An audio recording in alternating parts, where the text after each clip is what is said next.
আসসালামু আলাইকুম বন্ধুরা, শিখবো যে চ্যানেলের পক্ষ থেকে আজকে আমরা শিখবো উইন্ডোজ 10 এর 6টি গুরুত্বপূর্ণ সেটিং। বন্ধুরা, সর্বপ্রথম আমরা যে সেটিংসটা দেখবো সেটা হচ্ছে কি ডিফল্ট অ্যাপ। ডিফল্ট ভাবে উইন্ডোজ 10 এর যে অ্যাপস গুলো দেওয়া আছে সেই সম্পর্কে কথা বলবো। যদি আপনাদেরকে একটা উদাহরণ দিয়ে বুঝাই, সেটা হচ্ছে দেখেন এখানে যে আমাদের একটা অ্যাপস আছে, এটা কিন্তু একটা ব্রাউজার। এটা হচ্ছে কি উইন্ডোজ 10 এর একটা ডিফল্ট একটা অ্যাপ, যেটা হচ্ছে কি উইন্ডোজ 10 আমাদের নির্দিষ্ট করে দিচ্ছে যে আমরা যদি কোনো ব্রাউজিং করতে চাই, নেট সংক্রান্ত যদি কোনো কাজ করতে চাই, তাহলে জন্য আমরা এই অ্যাপ্লিকেশনটাকে ইউজ করি। তো এটা যদি আপনাদের ডিফল্ট ভাবেই থাকে, তাহলে আপনাদের যে প্রবলেমটা হবে সেটা হচ্ছে আপনি যদি কোনো একটা লিঙ্কের উপরে ক্লিক করেন বা কোনো একটা সাইটে প্রবেশ করতে যান, তাহলে কিন্তু আপনার এই ব্রাউজারটার মাধ্যমে ওপেন হবে। ডিফল্ট ভাবে যেটা হবে সেটা হচ্ছে গিয়ে এই ব্রাউজারটার মাধ্যমে কিন্তু ওপেন হবে। আমরা যে ক্রোম ব্রাউজারটা ইউজ করি সেটার মাধ্যমে কিন্তু ওপেন হবে না। এবং আপনি যদি ডিফল্ট অ্যাপসে গিয়ে যদি আপনি ক্রোম ব্রাউজারটাকে সিলেক্ট করে দেন, তাহলে কিন্তু আপনি যত ধরনের ফাইল ওপেন করবেন, যত ধরনের লিঙ্কের উপরে ক্লিক করবেন, তাহলে সেগুলো কিন্তু আপনার ক্রোম ব্রাউজারের মাধ্যমে ওপেন হবে। তো আমরা বিষয়টা যদি আপনাদেরকে প্র্যাকটিক্যালি দেখাই, তাহলে আরো ভালোভাবে বুঝবেন। সেটা হচ্ছে আপনারা এখান থেকে যে স্টার্ট বার আছে, স্টার্ট বারের উপরে ক্লিক করে দিবেন। স্টার্ট বারের উপরে ক্লিক করে দেওয়ার পর এখান থেকে ক্লিক করবেন সেটিংস এর যে আইকনটা আছে এটার উপরে। এটার উপরে ক্লিক করে দেওয়ার পর আপনারা এখান থেকে চলে যাবেন অ্যাপস। অ্যাপস এর উপরে আসার পর এখানে দেখবেন যে লেখা আছে ডিফল্ট অ্যাপস। আমরা ডিফল্ট অ্যাপস এর উপরে ক্লিক করে দিলাম। দেখেন এখানে যে আমরা যে ডিফল্ট অ্যাপ, আমাদের এটা হচ্ছে কি মেইল। তো আমরা যদি মেইল সংক্রান্ত কোনো কাজ করতে চাই, তাহলে ডিফল্ট ভাবে কিন্তু উইন্ডোজ 10 এটাকে সিলেক্ট করে দিয়েছে। এখন আমরা যদি চাই যে ক্রোম ব্রাউজারটাকে সিলেক্ট করবে, তাহলে কিন্তু আমরা এখান থেকে ক্রোম ব্রাউজারটাকে সিলেক্ট করে দিতে পারবো। যেহেতু ক্রোম ব্রাউজারটা কিন্তু আমাদের ডিফল্ট ভাবে দেওয়া নাই, ক্রোম ব্রাউজারটা কিন্তু আমরা নিজস্ব ভাবে ইউজ করি। আমরা নিজস্ব ভাবে ডাউনলোড করে তারপর আমাদের কাজের সুবিধার্থে আমরা এটাকে কিন্তু ইউজ করি। এটা আপনারা অবশ্যই সবাই জানেন। ম্যাপসে যদি আপনারা এখান থেকে কোনো কিছু চেঞ্জ করতে চান, তাহলে করতে পারবেন। এবং এখানে দেখেন মিউজিক প্লেয়ার, এখানে কিন্তু মিউজিক প্লেয়ার ডিফল্ট ভাবে একটা দেওয়া আছে। তো আপনি যদি চান যে এখান থেকে অন্য একটা মিউজিক প্লেয়ার দিবেন, তাহলে কিন্তু আপনি সেটাও পারবেন। তো আমরা বেশিরভাগ কিন্তু এই মিউজিক প্লেয়ারটা ইউজ করে থাকি, এটাই আমার কাছে বেশি ভালো লাগে। তারপর আপনি এখান থেকে যে ফটো ভিউয়ার, আপনি যদি কোনো একটা ফটোকে ওপেন করতে চান, তাহলে সেই ভিউটা আপনি কোন অ্যাপের মাধ্যমে দেখতে চান সেটা কিন্তু আপনি এখান থেকে সিলেক্ট করে দিতে পারবেন। এবং আপনি যদি এখান থেকে এই যে আপনার ইলাস্ট্রেটর দিতে পারেন, ইলাস্ট্রেটরের মাধ্যমে আপনি যদি কোনো ফটো ওপেন করেন, তাহলে কিন্তু সেটা ইলাস্ট্রেটরের মাধ্যমে ওপেন হবে। তো এগুলো আমরা কিছু দিচ্ছি না। তো আমরা দেখি ভিডিও প্লেয়ারটা কিছু দেওয়া যায় কিনা। তো ভিডিও প্লেয়ারটা আমরা এখান থেকে এই যে ভিডিও প্লেয়ারটা সেটাকে দিয়ে দিলাম। এটাকে দিয়ে দেওয়ার পর দেখেন এখানে লেখা আছে ওয়েব ব্রাউজার। দেখেন আমি যেই জিনিসটা আপনাদেরকে এক্সাম্পল দেখাইছিলাম, যে এখানে যে দুইটা ব্রাউজিং দেখাইছিলাম, এখানে দেখেন আমাদের কিন্তু ডিফল্ট ভাবে কিন্তু মাইক্রোসফট কিন্তু আরেকটা অ্যাপ্লিকেশন এখানে দিয়ে দিয়েছে। তো আমরা এখন এটাকে কি করব, এটাকে এখান থেকে ক্লিক করে আমরা এখান থেকে যে ক্রোম ব্রাউজারটা আছে, তো আমরা যেহেতু সব কাজে ক্রোম ব্রাউজারটাকে ইউজ করি, তো আমরা ক্রোম ব্রাউজারটাকে এখান থেকে সিলেক্ট করে দিব। 2 নম্বর অপশনটা হচ্ছে power and sleep. Power and স্লিপটা কি সেটা সম্পর্কে আমরা এখন জানবো। সেটা করার জন্য আমরা এখান থেকে আবার এখানে যে স্টার্ট বার আছে, স্টার্ট বারের উপরে ক্লিক করে দিব। এর উপরে ক্লিক করে দেওয়ার পর এখান থেকে চলে যাব সেটিংসে আসার পর এখান থেকে চলে যাব সিস্টেমে ক্লিক করে দেওয়ার পর দেখবেন এখান থেকে লেখা আছে power and sleep. Power and স্লিপের উপরে একটা ক্লিক করে দিব। এটার উপরে ক্লিক করে দেওয়ার পর এরকম একটা ইন্টারফেস শো করবে। এখান থেকে উপরে যে অপশনটা আছে দেখেন উপরে কিন্তু 15 মিনিট দেওয়া আছে। অর্থাৎ আমরা যদি আমাদের কম্পিউটারটাকে 15 মিনিট ইউজ না করি, যে ধরেন আমি আমার কম্পিউটারটাকে এভাবে চালু রেখে 15 মিনিটের জন্য দূরে কোথাও গেলাম আমার ব্যক্তিগত কোনো কাজ করার জন্য, কিন্তু 15 মিনিটের যদি বেশি সময় আমি ওখানে ব্যয় করি বা ওখানে থাকি, তাহলে কিন্তু আমাদের কি করবে, কম্পিউটারটা নিজে থেকে এটাকে স্ক্রিনটাকে অফ করে দিবে। তাহলে কম্পিউটারটা নিজে থেকে কি করবে, ও কিন্তু 15 মিনিট পরে এখানে যে স্ক্রিনটা আছে, আমাদের যে কম্পিউটারের যে স্ক্রিনটা আছে সেটা কিন্তু 15 মিনিট পরে অটোমেটিক অফ করে দেবে। এবং আপনি যদি এখান থেকে চান যেটাকে চেঞ্জ করবেন, সেটাও পারবেন। এখানে যদি অ্যারো চিহ্নের উপরে ক্লিক করেন, তাহলে আপনি কত মিনিটে দিতে চাচ্ছেন, আপনি এখান থেকে 2 মিনিট, 5 মিনিট, 10 মিনিট, যা কিছুই দেন না কেন আপনি কিন্তু সেটা দিতে পারবেন। আপনি যত মিনিট সেট করে দিবেন তত মিনিট পরেই আপনার স্ক্রিনটা অফ হয়ে যাবে। এবং নিচে যে অপশনটা আছে এটা হচ্ছে গিয়ে স্লিপটা হচ্ছে কি আপনি যদি এখান থেকে একটা টাইম সেট করে দেন, আপনি 10 মিনিট, 15 মিনিট, 20 মিনিট, 25 মিনিট যেটাই দেন না কেন, আপনি যদি এখান থেকে একটা টাইম সিলেক্ট করে দেন, তাহলে ওই টাইমটা অতিক্রম করার পরে আপনার কম্পিউটারটা কিন্তু স্লিপ মোডে চলে যাবে। আশা করি বিষয়টা আপনারা বুঝতে পারছেন। তো এটাই ছিল 2 নম্বর অপশন। তো আমরা এখন চলে যাব 3 নম্বর অপশনে। 3 নম্বর অপশনটা হচ্ছে নোটিফিকেশন এন্ড অ্যাকশন। তো নোটিফিকেশন এবং অ্যাকশনটা কি সেটা সম্পর্কে জানবো। সেটা জানার জন্য আমরা যদি এখান থেকে কর্নারে চলে আসি, কর্নারে চলে আসার পর এখানে যে মেসেজের মতো একটা আইকন দেখতে পাচ্ছেন, এটার উপরে ক্লিক করে দিবেন। এটার উপরে একটা ক্লিক করে দেওয়ার পর দেখেন এখানে যে 3টে মেসেজের মতো আসছে, এগুলো হচ্ছে কি আমাদের নোটিফিকেশন। তো আমরা কিন্তু কিছুক্ষণ আগে এখান থেকে অনেকগুলো নোটিফিকেশনকে রিমুভ করছি। তো এখান থেকে যদি চান যে আপনারা এখান থেকে যে কোনো একটা নোটিফিকেশনকে রিমুভ করবেন, যে কোনো একটা নোটিফিকেশনের উপরে যদি আপনার মাউসটা নিয়ে যান, তাহলে দেখবেন কর্নারে একটা ক্রস আইকন আসবে। এটার উপরে যদি ক্লিক করেন তাহলে কিন্তু ওই নোটিফিকেশনটা এখান থেকে রিমুভ হয়ে যাবে। তো দেখেন আমরা এখান থেকে করতেছি, আমরা এটাকে ক্রস করে দিলাম। তো আমাদের তাহলে কিন্তু নোটিফিকেশনটা এখান থেকে চলে গেল। এবং অ্যাকশনটা কি? অ্যাকশনটা হচ্ছে এখানে যে আপনার আইকন গুলো শো করতেছে, এখানে যে আপনার সিস্টেম গুলো শো করতেছে, এগুলোই হচ্ছে মূলত অ্যাকশন। দেখেন আমাদের কিন্তু আরেকটা নোটিফিকেশন চলে আসছে, এটা হচ্ছে আমাদের ফেসবুক থেকে নোটিফিকেশনটা চলে আসলো। তো এখানে কিন্তু আপনার অনেক ধরনের অপশন দেওয়া আছে, যেগুলো চাইলে যে আপনি ধরেন আপনার নাইট মোড করে রাখবেন, এখানে যদি আপনি ক্লিক করেন তাহলে কিন্তু আপনার কম্পিউটারটা নাইট মোড অন হয়ে গেল। তো আপনারা এখান থেকে আপনি যেটা চান সেটা কিন্তু আপনি এখান থেকে শর্টকাটে ইউজ করতে পারবেন। এর জন্য কিন্তু মূলত এই সেটিংস গুলো এখানে দেওয়া হয়েছে। তো এগুলোকে আমরা কিভাবে কাস্টমাইজ করতে পারি সেগুলো আমরা এখন সেটিংস গিয়ে দেখবো। সেটা হচ্ছে আবার চলে যাবেন স্টার্ট বারে আসার পর এখান থেকে ক্লিক করবেন সেটিংসে ক্লিক করে যাওয়ার পর এখান থেকে চলে আসবেন সিস্টেমে আসার পর দেখবেন এখানে লেখা আছে নোটিফিকেশন এন্ড অ্যাকশন, এটার উপরে ক্লিক করে দিবেন। এটার উপরে ক্লিক করে দেওয়ার পর আমরা যদি চাই যে আমাদের এখানে কোনো ধরনের নোটিফিকেশন আসবে না, আমাদের এখানে যে নোটিফিকেশন গুলো আসছে, তো আমরা যদি চাই যে এখানে কোনো ধরনের নোটিফিকেশন আসবে না, তাহলে এখানে যে get notification from app and other vendor, এখানে যদি আপনি টিক চিহ্নটাকে যদি অফ করে দেন তাহলে কিন্তু আপনি কোনো ধরনের নোটিফিকেশন আপনি পিসিতে পাবেন না। এবং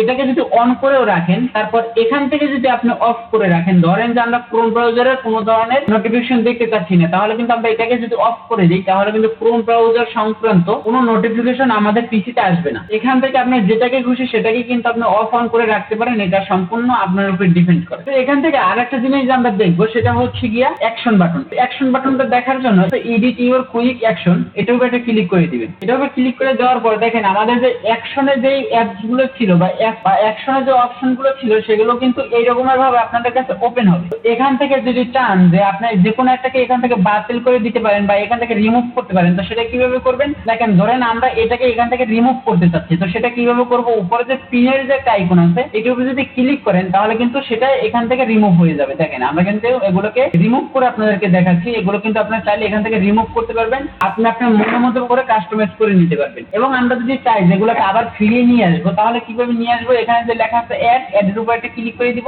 তারপর এখান থেকে আমরা কোনটাকে নিয়ে আসতে চাই শুধু সেটার উপর একটা ক্লিক করে দিব। দেখেন এখান থেকে আপনি যেটার উপরে ক্লিক করবেন সেটাই কিন্তু এখানে চলে আসবে খুব সহজভাবে। তো আশা করি নোটিফিকেশন এন্ড অ্যাকশন অপশনটা আপনারা বুঝতে পারছেন। এবারে দেখবো আমরা 4 নাম্বার অপশন। 4 নাম্বার অপশনটা হচ্ছে স্কেল এন্ড লেআউট। তো স্কেল এন্ড লেআউট মূলত বিষয়টা কি? সেটা হচ্ছে দেখেন আমাদের ডেস্কটপের উপরে যত ধরনের অ্যাপ দেখতে পাচ্ছেন, যত ধরনের এখান থেকে যতগুলো আইকন দেখতে পাচ্ছেন, এগুলো কিন্তু যে কোনো একটা সাইজে নির্ধারিত ভাবে আছে।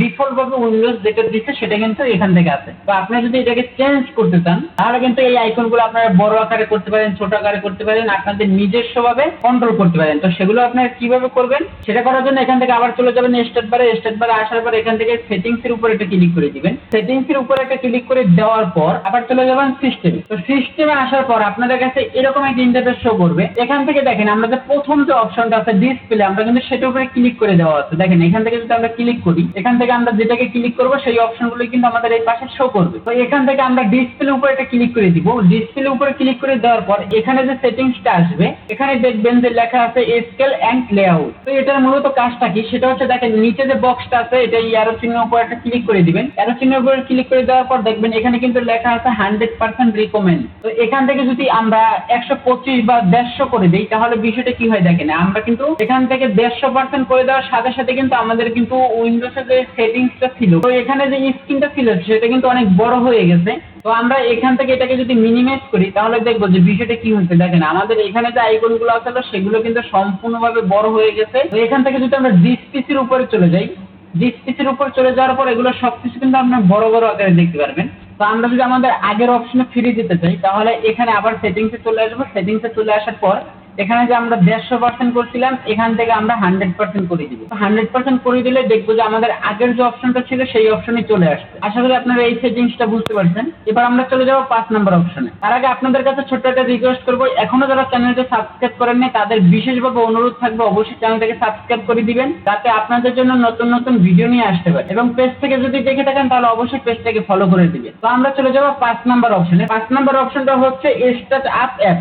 স্টার্ট আপ অ্যাপসটা মূলত কি সেটা এখন আমরা জানবো। সেটা হচ্ছে যখন আমরা আমাদের পিসি, ল্যাপটপ অথবা ডেস্কটপ যেটাই হোক না কেন সেটা যখন আমরা ওপেন করি তখন কিন্তু শুধু আমাদের ডেস্কটপ অথবা পিসিটাই কিন্তু ওপেন হয় না, এর সাথে সাথে দেখবেন যে কিছু স্টার্ট আপ অ্যাপস থাকে সেগুলো কিন্তু এটার সাথে সাথে ওপেন হয়ে যায়। তো আপনাদের যাতে লো কনফিগারেশনের কম্পিউটার আছে বা পিসি আছে বা একটা ল্যাপটপ আছে, তো আপনারা যদি এই সেটিংসটা যদি অফ করে রাখেন তাহলে কিন্তু আপনি পিসিতে ভালো একটা আউটপুট পাবেন।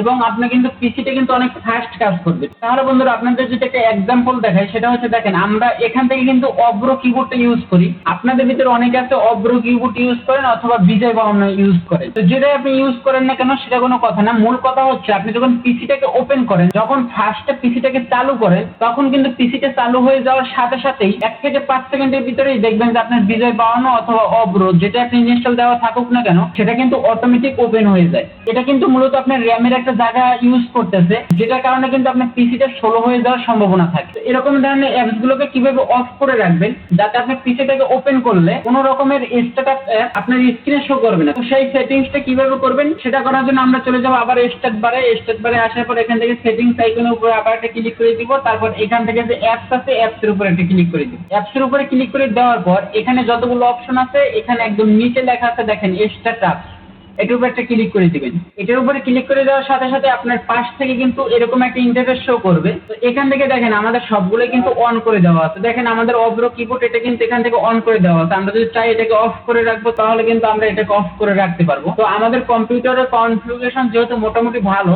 সেহেতু আমরা এখান থেকে এটাকে অন করে রাখতেছি। আপনাদের যাদের কম্পিউটার অথবা ল্যাপটপের কনফিগারেশন মোটামুটি একটু লো থাকবে তারা কি করবেন, এখান থেকে যে স্টার্টআপ অ্যাপস গুলো আছে এগুলোকে কিন্তু সম্পূর্ণ আপনারা অফ করে রাখতে পারেন, তাতে আপনি পিসিটাকে ফাস্টলি ইউজ করতে পারবেন। আশা করি 5 নম্বর অপশনটা আপনারা বুঝতে পারছেন। আমরা চলে যাব আমাদের 6 নম্বর অপশনে। তো আমাদের 6 নম্বর অপশনটা হচ্ছে ব্যাকগ্রাউন্ড অ্যাপস। তো ব্যাকগ্রাউন্ড অ্যাপস মূলত কি, এটা হচ্ছে অনেক ধরনের অ্যাপ্লিকেশন আছে। দেখবেন এখান থেকে যদি আমরা স্টার্ট বারের উপরে ক্লিক করি, দেখেন এখানে উপরে যে অ্যাপ্লিকেশন গুলো আছে এগুলো হচ্ছে মূলত আমাদের অ্যাডোবের কিছু সফটওয়্যার যেগুলো আমরা প্রতিনিয়ত ইউজ করি। এবং এখান থেকে যদি নিচে চলে আসি, দেখেন এখানে কিন্তু ডিফল্ট ভাবে অনেকগুলো অ্যাপস দেওয়া আছে, যেই অ্যাপস গুলো আমরা কোনো ব্যবহার করি না, এগুলো আমাদের মূলত কোনো কাজে আসে না। তো এই অ্যাপস গুলো কিন্তু চাইলে আপনি আপনার নিজের মতো করে কন্ট্রোল করতে পারবেন। সেটা হচ্ছে আপনি যদি চান যে এই অ্যাপস গুলোকে আপনারা এখানে দেখতে চাচ্ছেন না, আপনি এগুলোকে রিমুভ করতে চাচ্ছেন, তাহলে কিন্তু আপনি এগুলোকে রিমুভ করতে পারবেন। তো সেটা করার জন্য কি করবেন, এখান থেকে আবার স্টার্ট বারের উপর চলে আসবেন। এটার উপরে ক্লিক করে দেওয়ার পর এখান থেকে সেটিংস আইকনের উপর একটা ক্লিক করে দিবেন। তো সেটিংস এর উপরে ক্লিক করে দেওয়ার পর এখান থেকে ক্লিক করবেন প্রাইভেসির উপরে ক্লিক করার পর এখানে একটু নিচে চলে আসবেন, একদম নিচে চলে আসবেন। নিচে চলে আসার পর দেখেন এখানে লেখা আছে ব্যাকগ্রাউন্ড ট্যাব, এটার উপরে ক্লিক করে দিবেন। তো এটার উপর ক্লিক করে দেওয়ার পর আপনাদের এই পাশে কিন্তু সকল ধরনের অ্যাপস গুলোকে আপনাদের এই পাশে শো করবে। তো এখান থেকে আপনাদের যেই অ্যাপস গুলো আপনাদের প্রতিনিয়ত দরকার হয় সেগুলো কিন্তু আপনারা চাইলে অন করে রাখতে পারেন, এবং যেগুলো আপনার কখনোই দরকার হয় না সেগুলো কিন্তু আপনি এখান থেকে অফ করে রাখতে পারেন। ক্যালকুলেটরটা কিন্তু আমাদের সচরাচর সকলেরই মোটামুটি একটা দরকার হয়, তো সেটাকে আমরা এখান থেকে রেখে দিচ্ছি, এবং বাকিগুলোকে কিন্তু আপনারা এখান থেকে অফ করে দিতে পারেন। দেখেন ক্যামেরা কিন্তু আমাদের কখনোই লাগে না, তো আমরা এই ক্যামেরাটা কিন্তু অফ করে রাখতে পারি। তাতে কিন্তু আমাদের র্যামটা অনেক ফ্রি থাকবে এবং আমরা কিন্তু কম্পিউটারটাকে ফাস্টলি ইউজ করতে পারবো। তো বন্ধুরা আপনারা এখান থেকে কিন্তু যেটাকে খুশি সেটাকে আপনি অন অফ করে রাখতে পারেন। এটা সম্পূর্ণ আপনি নিজে থেকে করবেন। আপনার যেগুলো লাগবে সেগুলো আপনি এখান থেকে রাখতে পারেন, এবং যেগুলো আপনার লাগবে না সেগুলো আপনি এখান থেকে রিমুভ করে দিতে পারেন। তো বন্ধুরা আশা করি ভিডিওটা সম্পূর্ণ বুঝতে পারছেন। তো বন্ধুরা এই ছিল আজকে ভিডিওটা দেখে যদি আপনি সামান্য পরিমাণে কিছু জানতে পারেন বা সামান্য পরিমাণে কিছু শিখতে পারেন, তাহলে অবশ্যই চ্যানেলটাকে সাবস্ক্রাইব করে দিবেন, এবং পেজ থেকে দেখলে অবশ্যই পেজটাকে ফলো করে দিবেন। দেখা হবে আবার কোন নতুন ভিডিওতে নতুন কোনো ইনফরমেশন নিয়ে। সে পর্যন্ত সকলে ভালো থাকবেন, সুস্থ থাকবেন। আল্লাহ হাফেজ।